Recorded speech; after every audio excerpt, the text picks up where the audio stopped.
Olá pessoal, a gente está aqui reunido hoje, eu, Silvio Bromberg, cirurgião mastologista do Hospital Israelita Albert Einstein, e meu amigo Rafael Calix, oncologista do Hospital Israelita Albert Einstein. E hoje a gente está com um amigo nosso, um grande convidado, que é diretor do GANEP e é professor associado da disciplina de gastroenterologia da Faculdade de Medicina da USP, que é o Dr. Dan Weitzberg, e que vai falar um pouquinho hoje com a gente sobre obesidade e câncer, e também câncer de mama, que é o nosso alvo aqui. A gente sabe que a obesidade hoje é um problema mundial, principalmente nos países do primeiro mundo, mas mesmo no Brasil a gente tem, em São Paulo inclusive, e que é altamente preocupante. E eu queria que você, para começar, definisse para a gente o que é obesidade. Tá. No Brasil, nós podemos dizer que nós estamos ultrapassando as estatísticas americanas já, com 55% de sobrepeso e obesidade, e inclusive em crianças também. Você define a obesidade quando existe um excesso de massa gorda, né? E que é traduzido de uma maneira ampla pelo índice de massa corpórea. O índice de massa corpórea de um adulto máximo é 25.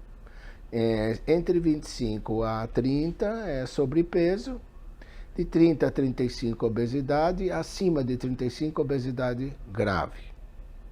Essa é a definição pelo índice de massa corpórea de obesidade. Essa é a definição mundial. É. Ok.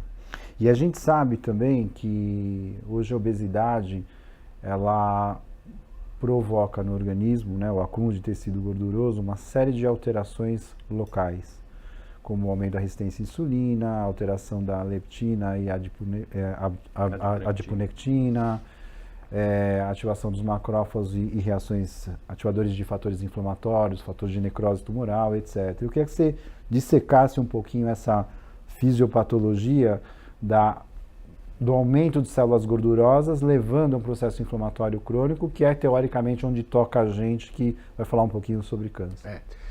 O que se identificou nos últimos anos é que o tecido adiposo, ele é um órgão, na verdade, capaz de produzir adipocinas. E adipocinas são substâncias que atuam localmente e à distância. E essas adipocinas, que deve ter quase 20 delas diferentes, envolvem várias interleucinas, mas também outras moléculas, e elas levam a uma resposta inflamatória. O indivíduo obeso é um indivíduo inflamado, sempre. Essa inflamação crônica, só pela produção dessas adipocinas, já pode promover alterações sistêmicas inflamatórias. No entanto, em relação ao metabolismo intermediário, existem também outros aspectos, como já foi bem mencionado por você, Silvio, que é, por exemplo, a resistência à insulina. Quando você tem resistência à insulina, você tem elevação de taxas de insulina. Essa insulinemia persistente, assim como o fator insulina-like, que é o IGF-1, fator de crescimento similar à insulina, IGF-1, também elevados, ambos são mitóticos. Eles estimulam a mitogênese. E ao longo do tempo, isso pode ser também levar à carcinogênese e também à angiogênese. Então, nesse sentido é que aumento de insulina, aumento de IGF-1, um ambiente pró-inflamatório constante é que favorece o desenvolvimento de câncer. Agora, Dan, por que a obesidade está mais relacionada com o aumento de incidência de determinados cânceres? Por exemplo, útero, endométrio, mama, coloretal e não outros? Provavelmente são tecidos que sofrem um impacto maior destas alterações do metabolismo intermediário e desses fatores tróficos para o desenvolvimento descontrolado celular. Você acha que esses fatores inflamatórios, eles acabam aumentando a atividade da aromatase Sim. e fazendo produção local aumentada de estrogênio? E isso, obviamente, acaba talvez sendo um fator promotor também para a carcinogênese. Sim, no caso da mama. No caso da mama especificamente, acho que talvez... E de resistência à droga e de também. resistência à droga também. Tá. Então, E em relação a essa tríade de sedentarismo, má alimentação e obesidade, o sedentarismo e a má alimentação, eles são nefastos só pela repercussão na obesidade ou por si sós eles também têm uma repercussão? Então, essa é uma pergunta complexa, porque o indivíduo obeso normalmente é sedentário. Então, fica um pouco complicado você afastar os dois. Mas, se você olhar pelo lado oposto, ou seja, vamos nos fixar em câncer de mama. Isso também vale para câncer de cólon, mas o indivíduo que era obeso e faz exercício, e aqui nós estamos falando de exercício para valer, é 90 minutos por semana, não é pouco. Comparado àqueles, mesmo obesos e sedentários, uma incidência menor de câncer de mama. Isso é verdade também se ele já teve um câncer operado pelo Silvio, por exemplo, e ele vai fazer exercício depois. Tem várias meta-análises apontando isso. São duas coisas que acontecem. Primeiro, menor recidiva desse tumor, redução do aparecimento de um segundo tumor de mama e... melhor resposta do tratamento. E menor mortalidade. Agora, só pegando um gancho nisso... Então... Só para terminar, o que eu queria dizer é que o sedentarismo, ele favorece, e tem várias explicações, porque sedentarismo diminui a massa magra. E massa magra, ao fazer consumo, você está usando uma série de metabólitos, inclusive a insulina, no momento que você faz exercício, que pode reduzir esse processo inflamatório generalizado. Agora, só pegando o gancho, então, na verdade é assim, a obesidade obviamente está relacionado à alimentação diretamente, à maior ingesta do que queima, concorda? Existem a maior... Na maior parte. Mas onde eu quero chegar é o seguinte, existem vários trials com 3 mil, 40 mil, 50 mil pacientes, onde mostram uma população que ingeriu mais vegetais e frutas e outras menos, ou então dietas hiper ou hipocalóricas, se comparando uma coisa com outra. Tem até de dieta europeia, dieta mediterrânea, dieta americana, comparando. E tem muita controvérsia em relação aos resultados serem prognósticos para essas pacientes, pelo menos em relação ao câncer de mama, que é o que eu estou pensando. E mostrando talvez que a dieta por si só, ela não tem, talvez, na minha opinião, um valor tão crucial quanto está associado, que nem você falou agora, à atividade física. Então, se você tivesse que fazer um balance hoje, na verdade, óbvio que tudo conta, porque a vida é cheia de vários fatores interagindo para causar um problema. Mas essa inter-relação entre a alimentação especificamente, ela tem valor só quando você implementa outros hábitos ou não. Se você tem valor você implementar determinado tipo de dieta para a pessoa melhorar o prognóstico, como você vê isso? Então, essa colocação é extremamente importante, mas eu queria lembrar o maior estudo mundial em que se seguiram europeus, é o estudo EPIC. 500 mil europeus seguidos, já tem 15 anos o estudo. Originalmente ele foi comandado na França, em Lyon, era a base dele, e eles têm não só os inquéritos alimentares dessas 500 mil pessoas, em todos os países da Europa, mas eles têm sangue coletado para avaliação genética também. Então, alguns dados do EPIC que eu me lembro. Fibra, que é um assunto que todo mundo... Fibra e câncer de cólon, por exemplo. Então, realmente houve uma redução modesta de incidência de câncer de cólon em quem comeu uma dieta com maior quantidade de fibra. Mas esta defesa foi perdida depois de 5 anos. Então, aparentemente, não é só a dieta. Existem hoje aqueles que acreditam que é o total de calorias e não como você distribui as calorias. Por outro lado, você vai encontrar gente que diz que ingestão de carne vermelha acima de 300 a 500 gramas por semana está associado, por exemplo, com câncer de cólon. Para a mama, são mais frágeis estas correlações, são mais frágeis. Mas está muito forte, como nós já falamos aqui, a do sobrepeso e do sedentarismo. Existe um pesquisador, Boyle, também em Lyon, um grande epidemiologista de câncer, que ele acha que são duas coisas que influenciam: o total de calorias e o peso. Agora, se você pensar assim, uma pessoa que faz esporte, atividade física, que come direito, não fuma, não bebe, ela está tendo um estilo de vida. Esse estilo de vida, quando você leva no total, ele é preventivo do câncer. E nós já sabemos isso quase 40 anos com os primeiros trabalhos, que 1/3 se você tirar cigarro, fumo é 1/3 de prevenção. E o outro 1/3 seria estilo de vida, que envolve tudo isso que nós estamos falando. Já que a gente entrou para falar um pouco de dieta, eu queria ouvir de você a tua opinião sobre essas dietas restritivas para quem já teve um diagnóstico de câncer, mais especificamente de mama.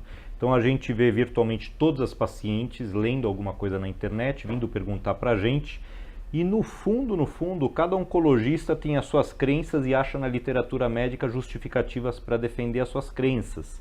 Então a minha é que nenhuma dieta restritiva vá necessariamente trazer um benefício, mas eu queria ouvir tua opinião. Low carb, jejum prolongado, por exemplo, eliminar completamente carboidrato, jejum intermitente e esse tipo de dietas. Então, a nossa posição dos nutrologistas é que isso não tem o menor significado. Mas a gente poderia explorar uma delas, só para fazer uma conotação um pouco mais específica, que é a dieta cetogênica.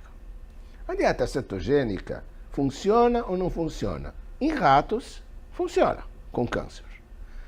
E em ganglioblastoma também funciona, mas é só em ganglioblastoma e só estão descritos, se não me engano, 4 ou 5 casos. Não tem evidências científicas em nenhum outro tipo de tumor. Tá certo?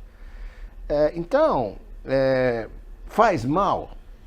Depende. Se você conseguir dar as calorias, as proteínas e todo o resto que esse doente precisa, provavelmente não vai fazer mal, se ele tolerar e não ficar com náuseas e outros fatores.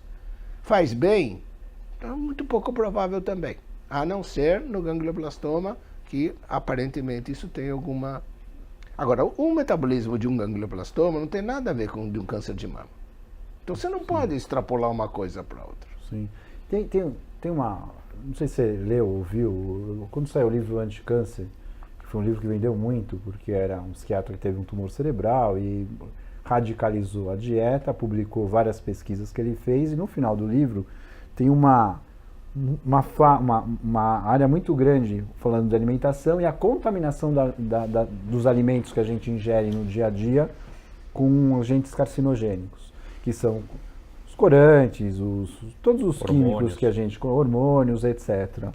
E principalmente hoje, em relação a pessoas que fazem atividade física e usam suplementos que muitas vezes são feitos sem uma inspeção, por exemplo, do FDA, os suplementos americanos, e que a gente não sabe se tem hormônio ou não, para dar resultado no indivíduo em termos de hipertrofia ou ganho de massa. Então, eu queria saber como você enxerga essa influência de agentes carcinogênicos no nosso dia a dia, o quanto você acha que a gente deve ou não se estressar. Porque é comum, por exemplo, ouvir colegas para não beber água ácida, só beber água alcalina, ou não tomar sorvete, ou Enfim, exageros de todos os tipos. Eu queria saber a tua opinião. Assim, sabe, de uma maneira geral, são poucas as evidências científicas. Isso pertence, eu diria, ao grande anedotário geral, né?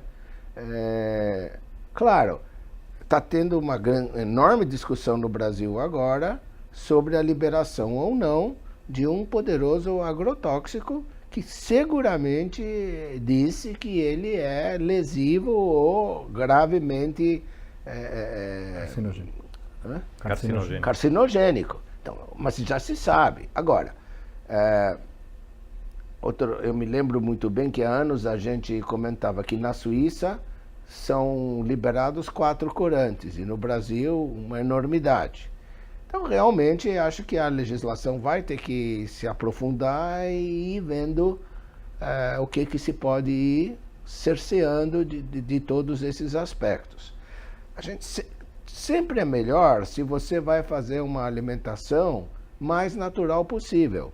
Frutas, verduras, legumes, frescos, variados, né? Peixes frescos, enfim, iogurtes que são excelentes. Agora, se você se concentra 100% nos enlatados, embutidos, conservantes, aumenta demais a exposição a esses fatores. Por outro lado, o nosso corpo ele é capaz perfeitamente de detoxificar, para isso que existe o fígado, né? Então, existem mecanismos capazes. Agora, se você me falar, e esse é um bom exemplo na sua área, você dá um quimioterápico, hoje já muito mais focada, mas lembre-se que antigamente era um quimioterápico e o sujeito passava por uma fase mais grave, mas num momento ele se recuperava. Ou seja, a gente é capaz. Então cria-se um pesadelo, um panorama de medo injustificado, a meu ver. Na tua opinião, então, essas radicalidades de não comer uma carne muito queimada ou não comer nunca um hambúrguer, essas coisas... Aí já é um pouco diferente. Aí você já pegou pesado. Porque a carne queimada, ela está quimicamente transformada.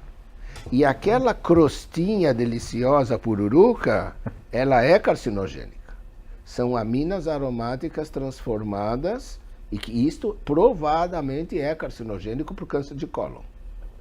Então, não vamos agora, assim como, por exemplo, nitritos no câncer gástrico.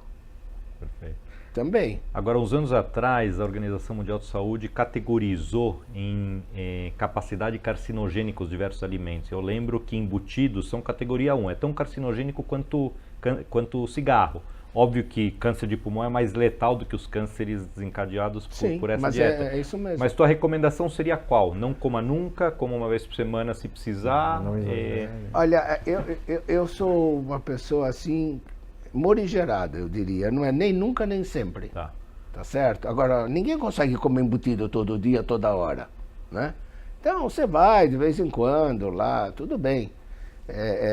Mas isso que você falou é verdade mesmo. Agora, na verdade, assim, a gente está falando de obesidade, você mesmo classificou, considerou, não é você que determinou isso, mas a obesidade totalmente relacionada ao índice de massa corpórea.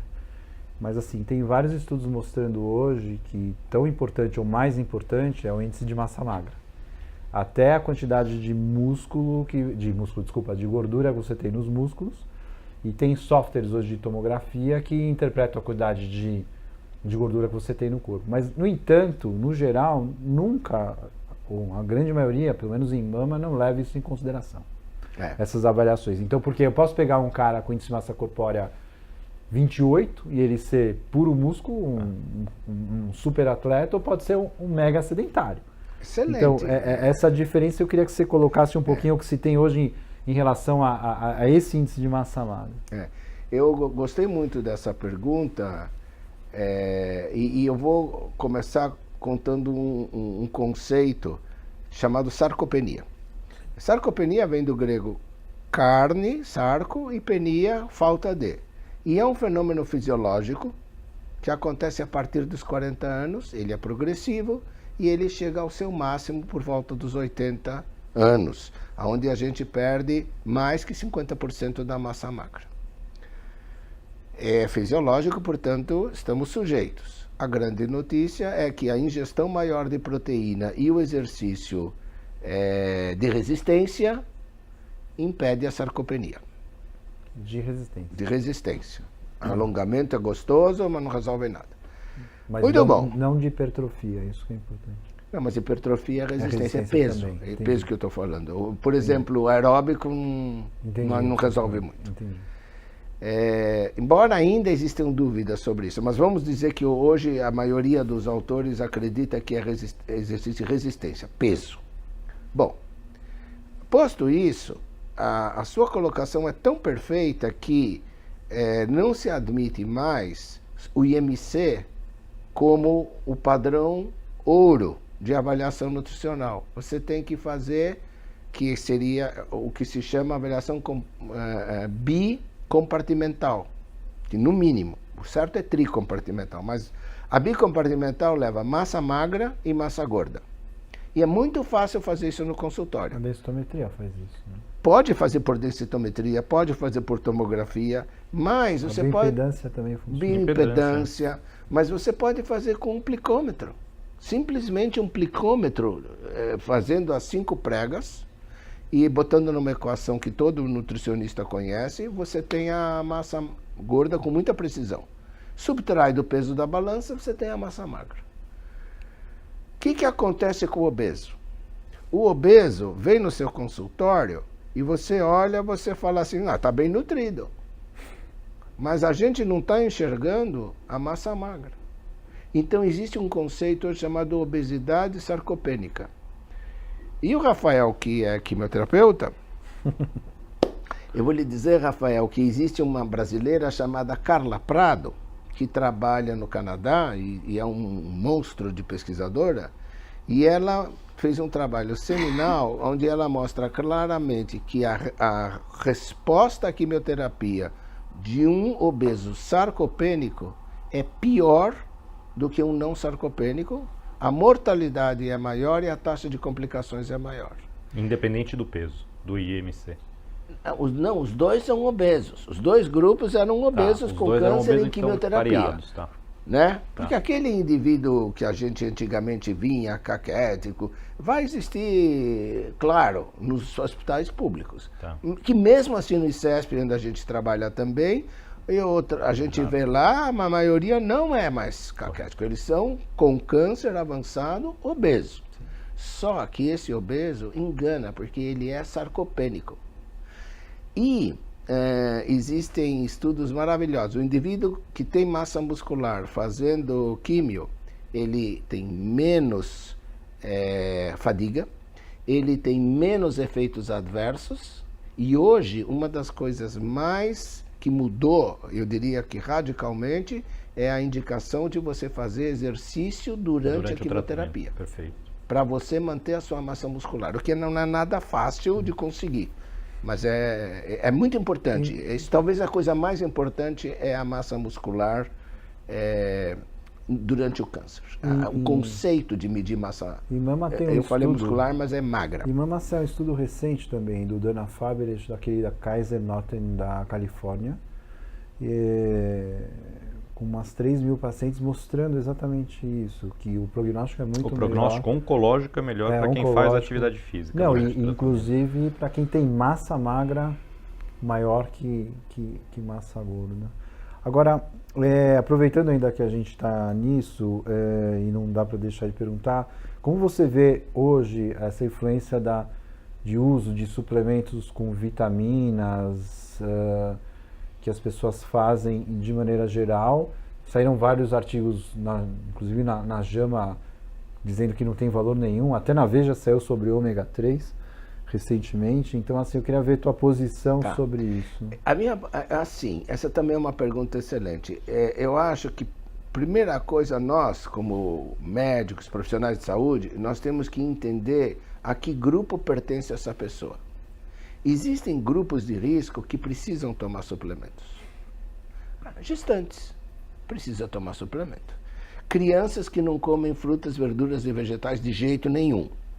Nossos filhos precisam.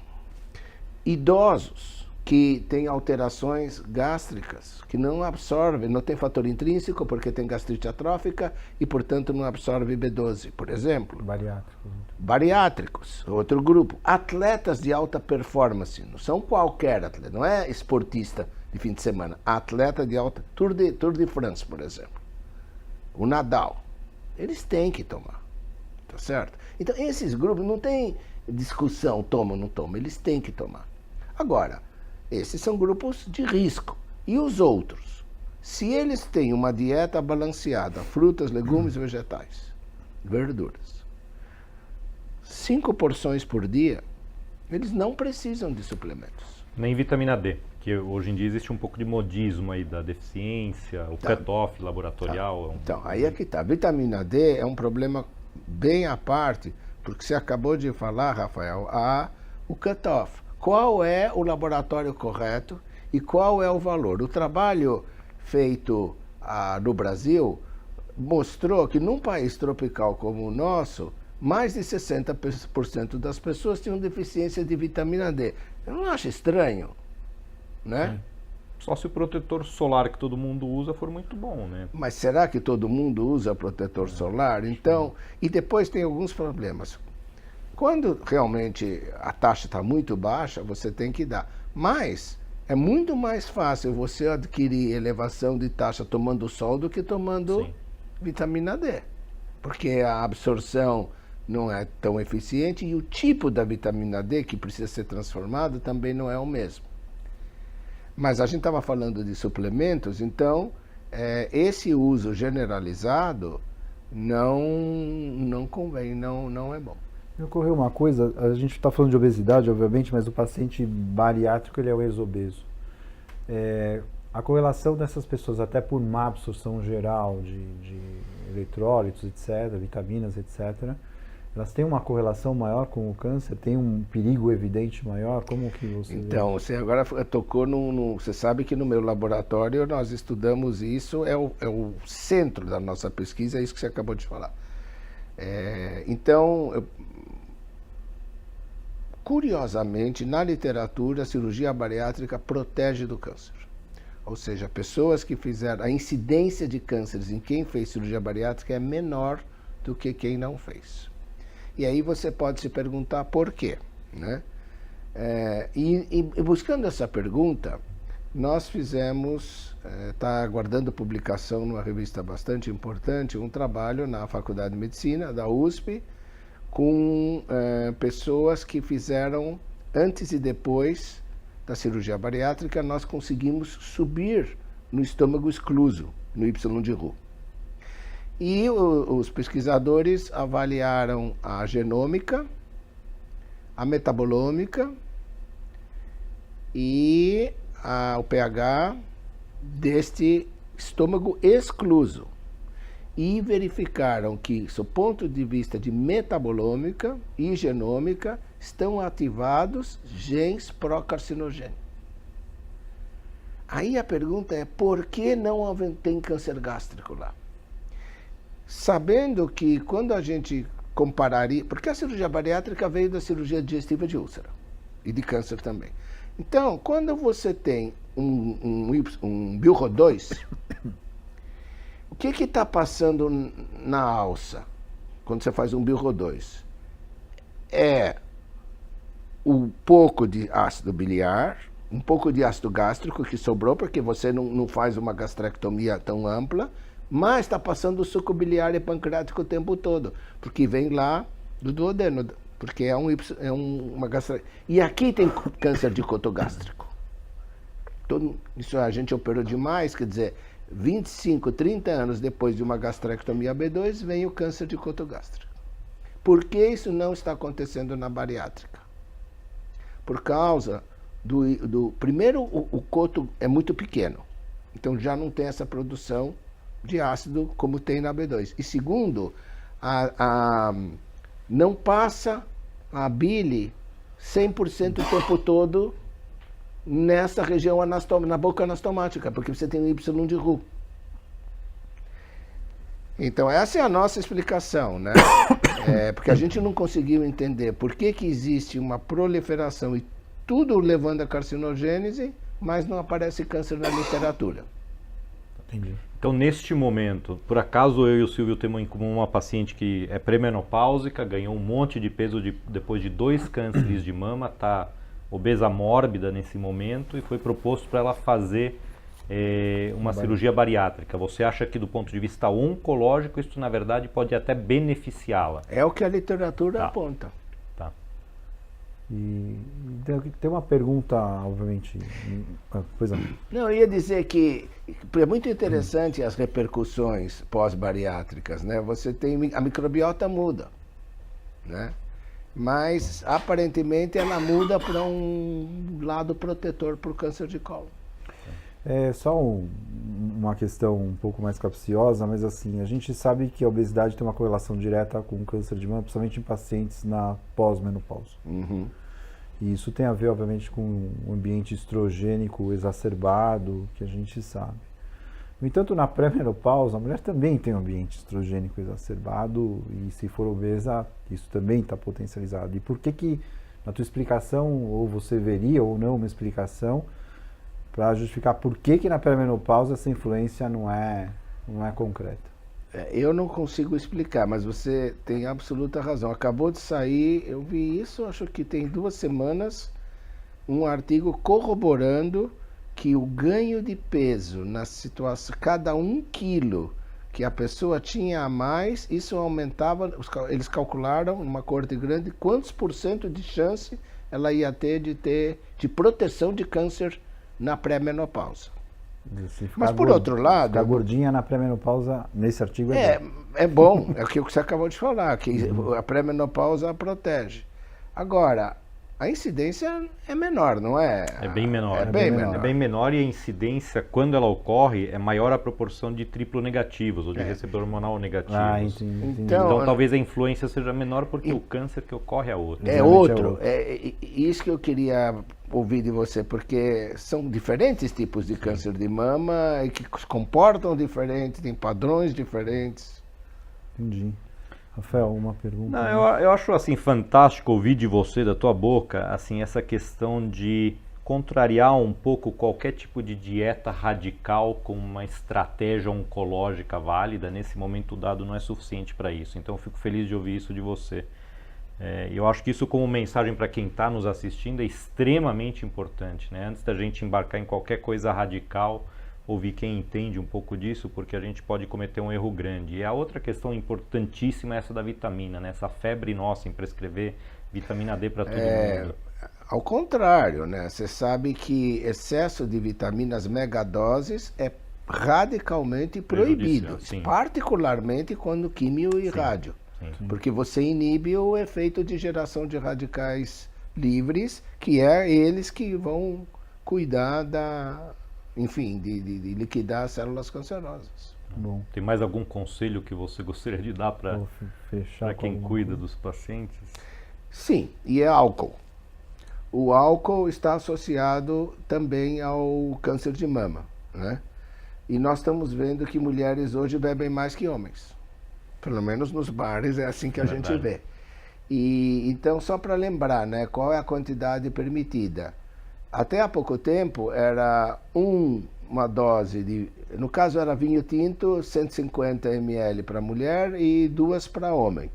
Recentemente se reviu esse conceito e os homens perdemos, agora é 1 para cada um, igualdade de sexos, por exemplo, né? Então isso a gente tem que ficar muito atento, porque os níveis de ingestão alcoólica têm aumentado claramente, inclusive com idades cada vez mais precoces. Então esse é porque o cigarro, por outro lado, praticamente é abolido. Diferente da Europa, você vai na França, Espanha, todo mundo fumando. No Brasil você não vê mais jovem fumando, são raros os que fumam. Mas o álcool me preocupa forte, demais. Tá bom, queria agradecer, né? Foi ótimo, obrigado por estar aqui com a gente. Muito obrigado. E vamos encerrando por aqui.